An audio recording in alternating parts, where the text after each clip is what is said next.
Seja bem-vindo à nossa jornada devocional, compartilhando palavras de fé, amor e esperança. Nós estamos no dia 6 de fevereiro. O tema do nosso devocional de hoje é sobre a vontade de Deus e a minha vontade. Nosso texto base está em João, capítulo 4, versículo 34. Disse-lhes Jesus: a minha comida consiste em fazer a vontade daquele que me enviou e realizar a sua obra. Quando nós falamos sobre a vontade de Deus, nós temos uma tendência a pensar a vontade de Deus de uma maneira operacional. E isso vai falar um pouco da nossa perspectiva pós-queda. Por isso que nós queremos chamar você para pensar mais uma vez a vontade de Deus a partir do princípio de todas as coisas. Um dos objetivos do nosso devocional é que nós possamos ir mais a fundo no significado de cada princípio. Quando nós olhamos para as Escrituras e pensamos sobre a vontade de Deus, nós temos que tomar muito cuidado para que não venhamos pensar a vontade de Deus a partir da perspectiva da orfandade. Como nós já meditamos aqui, a orfandade nada mais é do que o vazio da ausência provocado pela falta de presença dos nossos referenciais parentais. E por causa da orfandade existencial resultante da nossa ausência dentro da relação com Deus e a revelação do seu caráter paterno, nós temos uma tendência a pensar a vontade de Deus baseada na ideia de que a sua vontade é aquilo que Ele quer que a gente faça para que nós possamos nos sentir aceitos dentro dessa relação. Contudo, a vontade de Deus ela não deve ser entendida a partir dessa perspectiva limitada, baseada no sentimento de insegurança e de medo e dessa constante busca por aprovação e pertencimento. Quantas vezes nós nos preocupamos em buscar a vontade de Deus a partir do medo e da insegurança de não estar de acordo com a vontade de Deus? Porém, quando nós voltamos para as Escrituras, nós vemos que a vontade ela tem um sentido mais profundo.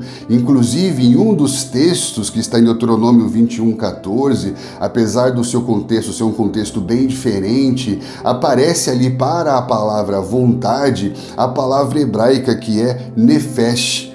Dentre outras palavras, essa palavra chamou atenção. Por quê? Porque nefesh tem a ver com alma, tem a ver com o ser, tem a ver com a vida, tem a ver com a pessoa. Então, reconhecer que de alguma maneira o nefesh, que é a totalidade do ser, está associada com a vontade, é importante. Por quê? Porque nós veremos a vontade não só no sentido de querer fazer ou de algo a ser feito, mas que a vontade está associada com a inteireza do ser, com a expressão do ser. E isso ampliará o nosso entendimento a respeito do conceito de vontade, não vendo a vontade apenas como um ato pontual ou algo a ser feito, mas algo que envolve todo o ser, incluindo emoções, intelecto e todos os aspectos da personalidade, os atributos do ser. Então, a partir disso, nós concluímos que a vontade não tem a ver apenas com um ato, com algo a ser feito, mas com toda a expressão do ser. Logo, a vontade de Deus é uma expressão de tudo que Deus é. A vontade de Deus é a expressão do seu ser. Sendo assim, a vontade de Deus não se limita apenas ao que Deus quer, mas à expressão de tudo que Deus é. Então, quando Apocalipse 4:11 fala que Ele criou todas as coisas por sua vontade e por causa da sua vontade todas as coisas existem, quando Ele diz em Efésios 1:11 que Ele faz todas as coisas segundo o conselho da sua vontade, está dizendo que tudo que Deus faz, Ele faz a partir da expressão do seu próprio caráter. Por isso que Romanos 1 fala que os atributos de Deus se veem claramente por meio das coisas que foram criadas. Deus vai fazer a partir partir de tudo que Ele é. Deus é amor, Deus é luz, Deus é santo. Logo, a sua vontade revela todos os seus atributos. Então, desejar a sua vontade nada mais é do que desejar Deus, porque a sua vontade é a expressão de todo o seu ser.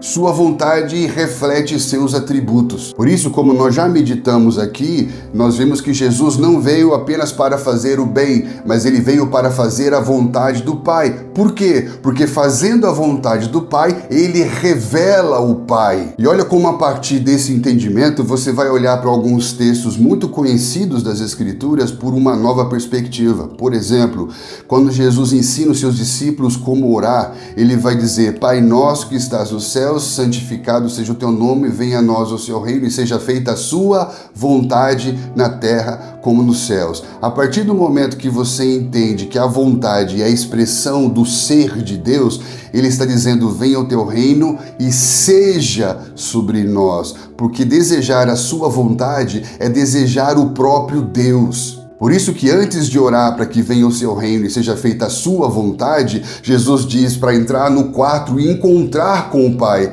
Porque ele encontrar com o Pai é encontrar com toda a sua vontade, porque a sua vontade é a expressão de tudo aquilo que Ele é. Portanto, o grande problema não está no fato de não fazermos o que Deus quer, mas de não conhecermos o que Deus é. Nós queremos fazer coisas para Deus sem conhecer Deus. Contudo, não tem como fazermos a vontade de Deus se não conhecermos Deus, porque o que é a vontade de Deus? É a expressão de todo o ser de Deus, de todo o caráter de Deus. Portanto, o problema não está em não fazer o que Deus quer, em não obedecer os seus mandamentos. O problema está em não amarmos o que Deus é, porque quando eu amo o que Deus é, eu amo a sua vontade, porque a sua vontade é a expressão do seu ser. Então você percebe como dizer que estamos buscando pela vontade de Deus parece buscar algo distante, algo desconhecido? Será que o problema de não encontrarmos a vontade de Deus é por falta de informação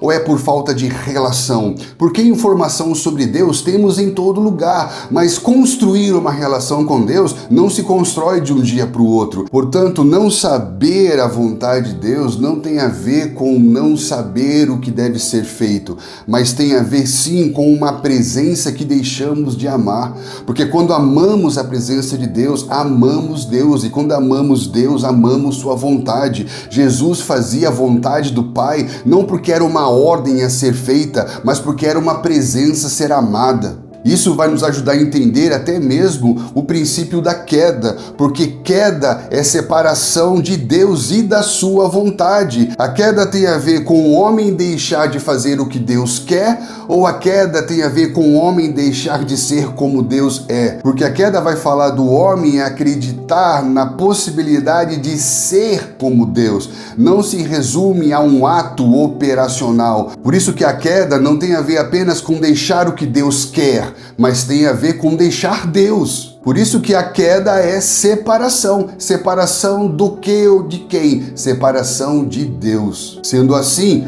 nós concluímos que reencontramos a vontade de Deus a partir do momento que reencontramos Deus por meio de Jesus. Por isso que 1 João 5,12 vai dizer que quem tem o Filho tem a vida, quem não tem o Filho não tem a vida. Portanto, a busca pela vontade de Deus não é apenas uma busca intelectual, uma busca operacional, mas é uma busca pela pessoa do Filho, que é o caminho, a verdade e a vida, que nos leva ao Pai, e sem Ele ninguém vem ao Pai. E é por isso que nós falamos aqui que a vontade de Deus não tem a ver com algo ser buscado fora de nós, mas tem a ver com uma natureza que é desenvolvida em nós a partir do nosso novo lugar de nascimento, a partir de termos a natureza de filhos e do pertencimento à família de Deus. Por isso que Jesus, em João capítulo 8, chama alguns religiosos que alegavam fazer a vontade de Deus de filhos do diabo, porque a vontade de Deus não tem a ver com fazer coisas, mas tem a ver com o conhecimento do próprio Deus, com o pertencimento à realidade de Deus, com sermos filhos de Deus. Jesus disse para esses fariseus: vocês são filhos do diabo, ele é o vosso pai, e vocês querem satisfazer os desejos dele. Portanto, a vontade de Deus não tem a ver apenas com fazer algo, mas tem a ver com a natureza que desenvolvemos, a realidade espiritual que pertencemos. Por isso que Efésios vai falar do príncipe da potestade do ar que atua no curso do mundo por meio dos filhos da desobediência. A vontade não tem a ver apenas com o aspecto operacional, mas tem a ver com a realidade espiritual a qual eu pertenço. Por isso que aqueles que nasceram da vontade de Deus são filhos de Deus, que vivem a vontade do Pai, não apenas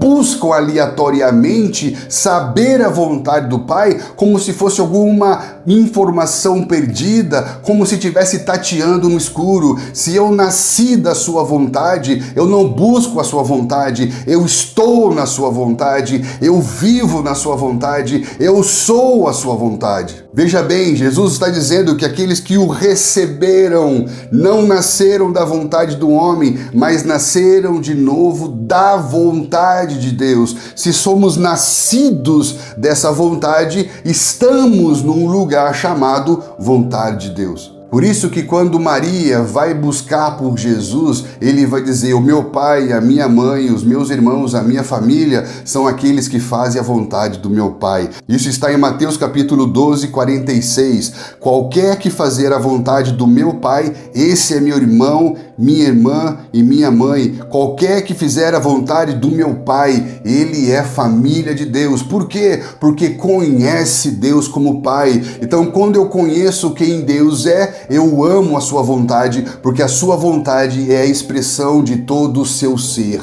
E o que esse entendimento deve gerar em nós? Deve gerar em nós quietude. A vontade de Deus não é algo que se descobre a partir da agitação que nasce da insegurança e do medo, mas a vontade de Deus é algo que se desvenda a partir do aquietar a nossa alma dentro desse ambiente da presença em que estamos inseridos por meio de Jesus. Por isso que Salmo 46, 10 vai dizer: aquietai-vos e sabei que eu sou Deus. Aquietem-se e veja que eu sou Deus. E ao você ver Deus, você vai perceber que você está num lugar chamado vontade de Deus. Que tudo que está acontecendo na sua vida está acontecendo a partir de um lugar chamado vontade de Deus, que revela todos os atributos do ser de Deus para você. A partir do momento que temos fé para descansar na presença de Deus, nós começamos a perceber essa vontade de Deus na nossa vida. Por isso que no contexto em que as pessoas estão ansiosas por causa das coisas da vida, Jesus diz: olha para o pássaro, olha para o lírio, perceba a sua volta, que a vontade de Deus está mais próximo de você do que você imagina. A partir desse lugar de descanso em que começamos a perceber Deus, os seus atributos e a sua vontade, nós começamos a nos mover de uma maneira totalmente diferente. Nós vamos compreender o que Jesus está falando em João capítulo 4, versículo 34. A minha comida consiste em fazer a vontade daquele que me enviou e realizar a sua obra. Quando você entende que a vontade de Deus é Deus e você ama a Deus e na presença de Deus você vive, você começa a naturalmente fazer tudo a partir dessa vontade. E tudo que você faz não te cansa, mas te fortalece. Tudo que você faz te dá mais vigor, te dá mais vitalidade. Por isso que aqueles que esperam no Senhor, que são guiados por Ele e na sua vontade, correm e não se cansam e voam como se tivessem asas, porque é como se você vivesse além dos seus próprios limites. E aí então nós vamos chegar num lugar de sincronização da vontade. O que é isso? É quando a minha vontade é a vontade de Deus. É quando eu amo tanto Deus e a sua presença e tudo que Deus é, que tudo aquilo que Ele é começa a modelar o que eu sou, e tudo aquilo que é vontade dele passa a ser também minha vontade. João 17:24 vai dizer: Pai, a minha vontade é que onde eu estou estejam também comigo os que me deste. E a vontade do Pai qual é? E a vontade de quem me enviou é esta, que nenhum eu perca de todos aqueles que Ele me deu. Perceba, Jesus está falando, essa é a minha vontade. Aí você vai em outro texto que fala, a vontade de Deus é essa. E você vai ver que a vontade de Jesus é a vontade de Deus. Já parou para pensar como vai ser diferente quando a minha vontade for a vontade de Deus? E quando a vontade de Deus for a minha vontade, nós vamos viver uma sincronização. Vai ser na terra como nos céus. Venha o teu reino e seja a sua vontade, ou seja, venha o teu reino e seja Deus sobre nós em todas as áreas da vida. Ah, mas como é que nós vamos conseguir chegar nesse nível? É muito importante entender que nós não estamos sozinhos e que existe uma sinergia trinitária a meu favor, a seu favor e a favor de todos os santos. Porque Romanos capítulo 8 vai dizer primeiramente que o Espírito Santo intercede por nós. E depois vai falar que o Filho intercede diante do Pai por nós. Para quê? Para que todas as coisas cooperem para o bem daqueles que amam a Deus, daqueles que foram chamados para viver de acordo com a sua vontade. Então o Espírito Santo está intercedendo por nós, o Filho está intercedendo por nós diante do Pai, para que todos nós possamos viver nesse lugar, nessa realidade chamada vontade de Deus. Então, ao invés de você sofrer de síndrome persecutória, de achar que tudo é contra você, que tudo que Deus faz é contra você, de uma vez por todas, entenda que há uma sinergia trinitária do Pai, do Filho e do Espírito Santo a nosso favor, para que possamos viver toda a vontade de Deus. Que esse devocional nos ajude a entender a necessidade de nos posicionar, não a partir de uma perspectiva operacional, mas sim a partir da perspectiva relacional, porque a vontade de Deus não se limita a saber o que fazer para Deus,